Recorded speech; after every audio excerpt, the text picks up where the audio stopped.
अरविंद केजरीवाल की टीम का दूसरा विकेट जैसे ही बोल्ड हुआ, तुरंत पहले वाला भी हिट विकेट हो गया।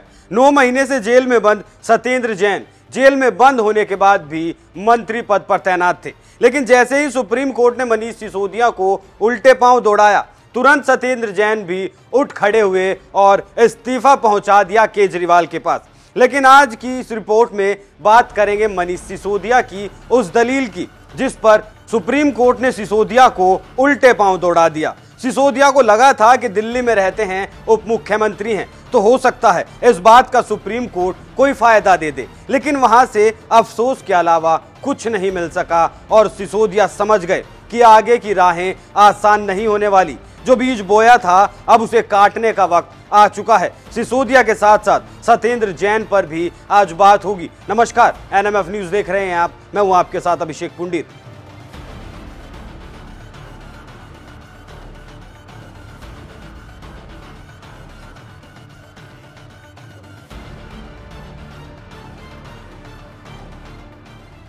सुप्रीम कोर्ट ने सिसोदिया के वकील को भिगो कर मारा, उनकी दलीलों को तो दरकिनार किया ही, साथ ही कुछ सलाहें भी दी। सुप्रीम कोर्ट एफआईआर रद्द करवाने पहुंचे आम आदमी पार्टी के नेता मनीष सिसोदिया को शीर्ष अदालत ने जमकर झिड़का। चीफ जस्टिस जीवाई चंद्रचूड़ ने कहा कि हम इस स्टेज पर अनुच्छेद 32 के तहत दाखिल याचिका पर विचार नहीं करेंगे।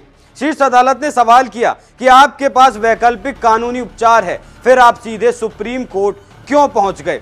कोर्ट ने कहा कि आप दिल्ली में हैं, इसका यह मतलब नहीं कि आप सीधे सुप्रीम कोर्ट आ जाएं। कोर्ट ने कहा कि हम इस मामले को सुनवाई के लिए स्वीकार नहीं करेंगे। चीफ जस्टिस डीवाई चंद्रचूड़ और जस्टिस पीएस नरसिम्हा की बेंच ने कहा कि याचिकाकर्ता सिसोदिया हाई कोर्ट जा सकते हैं, लेकिन उन्होंने सीधा अनुच्छेद 32 का इस्तेमाल कर सुप्रीम कोर्ट का दरवाजा क्यों खटखटाया? चीफ जस्टिस ने आगे कहा कि आपने एफआईआर को चुनौती दी है, आपने जमानत की मांग की और ये अनुच्छेद 32 के तहत रिट दाखिल करने की मांग की गई है, जबकि आपके पास सीआरपीसी की धारा 482 में हाईकोर्ट जाने का रास्ता अभी बचा है। सिसोदिया के वकील अभिषेक मनु सिंघवी ने अर्नब गोस्वामी और विनोद दुआ के केस का हवाला दिया और कहा कि आर्टिकल 32 का तब भी इस्तेमाल किया गया था और अति विशेष परिस्थितियों में जमानत दी जा सकती है। चीफ जस्टिस ने कहा कि अर्नब मामले में पहले हाई कोर्ट और फिर सुप्रीम कोर्ट में केस आया था। विनोद दुआ के खिलाफ रिपोर्ट के मामले में केस था, लेकिन मौजूदा मामला तो भ्रष्टाचार निरोधक कानून के तहत दर्ज किया गया है। सिसोदिया को जमानत की इतनी जल्दी थी कि मामले की सुनवाई भी सुबह सबसे पहले करवाना चाहते थे, लेकिन मामले को सुनने के लिए जजों ने करीब 4 बजे का वक्त मुकर्रर किया। चीफ जस्टिस की अगुवाई वाली बेंच के सामने सिसोदिया की ओर से सीनियर एडवोकेट अभिषेक मनु सिंघवी पेश हुए और कहा कि इस मामले में तुरंत सुनवाई की जरूरत है।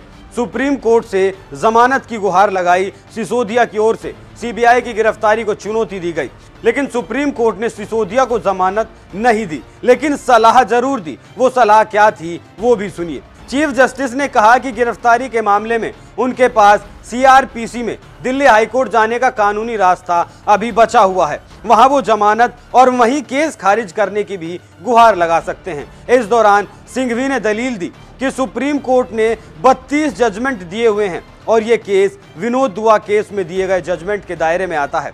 दुआ के खिलाफ दिल्ली में हुए दंगों के मामले में आपत्तिजनक बयान देने का मामला दर्ज किया गया था। सुप्रीम कोर्ट ने जर्नलिस्ट विनोद दुआ को प्रोटेक्शन दिया था और किसी भी दंडात्मक कार्रवाई पर रोक लगाई थी। सुप्रीम कोर्ट में इसी कारण सीधे गुहार लगाई गई और आर्टिकल 32 का इस्तेमाल कर सुप्रीम कोर्ट का दरवाजा खटखटाया गया। सिंघवी ने आगे कहा कि इस मामले में 7 साल से कम की सजा का प्रावधान है और गिरफ्तारी जरूरी नहीं थी। इस मामले में ट्रिपल टेस्ट देखना होगा, कोई फ्लाइट रिस्क यानी भागने का अंदेशा नहीं है, समन की अवहेलना नहीं की गई और ना ही क्रिमिनल दखलंदाजी की बात है। सिंघवी ने कहा कि रिमांड इस आधार पर मांगा गया है कि छानबीन में सहयोग नहीं किया गया। इस पर चीफ जस्टिस ने कहा कि आपने सारी दलील हाई कोर्ट के सामने क्यों नहीं रखी? जस्टिस नरसिम्हा ने कहा कि घटना दिल्ली की है, इसका मतलब ये नहीं है कि आप सीधे सुप्रीम कोर्ट को अप्रोच करें। हम इस स्टेज पर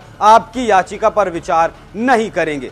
सुप्रीम कोर्ट का सीधे तौर पर सुनवाई के लिए मना कर देना यह दिखाता है कि सिसोदिया को जेल से बाहर आने की कितनी जल्दी है और वो कैसे कोर्ट के साथ खेलना चाहते हैं। लेकिन सुप्रीम कोर्ट ने जैसे ही सिसोदिया और उनके वकील को झिड़का, वैसे ही सिसोदिया ने इस्तीफा थमा दिया केजरीवाल के हाथ में। इतना ही नहीं, 9 महीने से जेल में बंद रहने के बाद दिल्ली के जेल मंत्री भी फटाक से इस्तीफे की चिट्ठी केजरीवाल को पहुंचवा देते हैं। लेकिन यहाँ एक सवाल है कि सिसोदिया के इस्तीफे के बाद ही आखिर सत्येंद्र जैन का इस्तीफा क्यों आया? क्योंकि वो समझ गए कि जब केजरीवाल अपने सबसे खास सिपाही को नहीं बचा पाए तो वो उन्हें क्या ही बचाएंगे। बेवजह अपनी फजीहत कराने से अच्छा है कि चैन से इस्तीफा दे दिया जाए और चैन सुकून से अपनी मसाज जेल में करवाते रहे।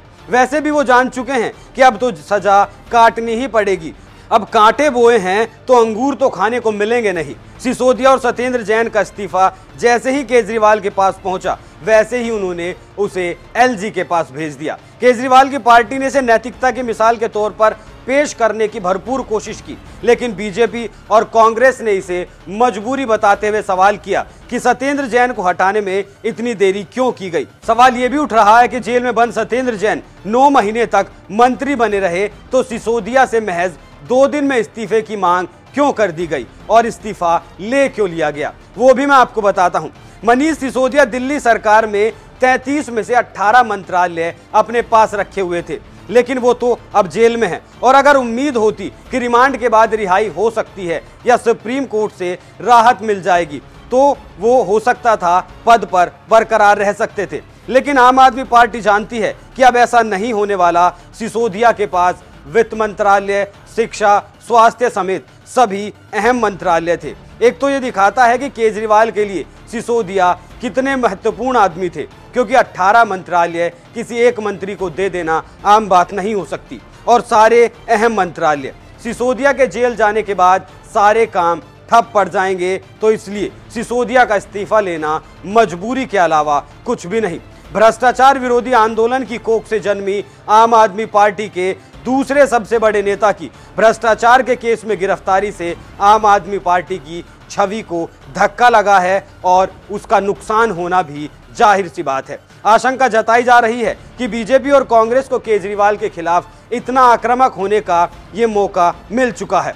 आम आदमी पार्टी भ्रष्टाचार के भंवर में फंस चुकी है। 9 महीने से जेल में बंद सत्येंद्र जैन के बचाव की वजह से पार्टी की पहले ही हद से ज्यादा किरकिरी हो चुकी है।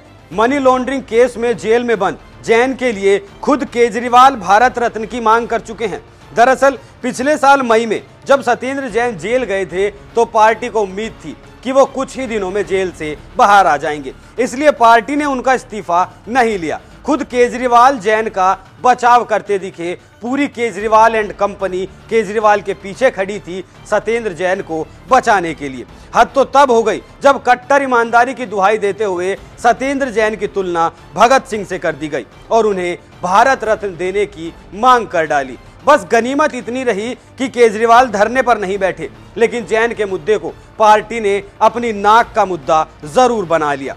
इस नाक पर सवाल तब उठे जब तिहाड़ जेल में बंद सत्येंद्र जैन के मसाज करवाते हुए वीडियो तिहाड़ जेल की दीवारों को चीरते हुए बाहर आए और देश की राजनीति में भूचाल मचा दिया। लेकिन बेशर्मी की इंतहा तो देखिए, तब भी केजरीवाल के साथ साथ पूरी कंपनी उनके पीछे खड़ी रही और नाक को बचाने के लिए छाती पीट पीट कर जैन को बीमार बना दिया और उल्टा घेरने में लग गई कि बीजेपी और कांग्रेस बीमार आदमी की बीमारी का मजाक बना रही है। पार्टी अगर इस वीडियो कांड से पहले जैन का इस्तीफा मंगवा लेती तो शायद उसकी छवि को इतना आघात नहीं लगता। लेकिन कहते हैं ना, दूध का चला छाछ भी फूक फूक कर पीता है। तो सिसोदिया के केस में वैसा ही हुआ। केजरीवाल ने जैन की गलती को दोबारा नहीं दोहराया और सिसोदिया से इस्तीफा लिखवा लिया। शराब घोटाले की जांच सीबीआई के अलावा ईडी भी कर रही है। माना ऐसा जा रहा है कि सीबीआई के बाद ईडी भी सिसोदिया को अपनी कस्टडी में ले सकती है और अगर ऐसा हुआ तो सिसोदिया जल्दी जेल से बाहर नहीं आ पाएंगे, क्योंकि सिसोदिया इस बात को खुद मान चुके हैं कि वो 8-10 महीनों से पहले जेल से बाहर नहीं आएंगे। खबर ऐसी भी है कि जिस तरह से होमवर्क के साथ सीबीआई ने सिसोदिया को दबोचा है, उसके बाद उनका जल्दी बाहर आना बहुत मुश्किल काम है। और खुद केजरीवाल दुनिया के सामने कितनी ही बेगुनाही का ढोल पीट ले, लेकिन वो जानते हैं कि सिसोदिया के इस्तीफे के अलावा उनके पास दूसरा कोई विकल्प मौजूद नहीं है। आप इस खबर पर क्या राय रखते हैं, हमें कमेंट कर जरूर बताएं। नमस्कार।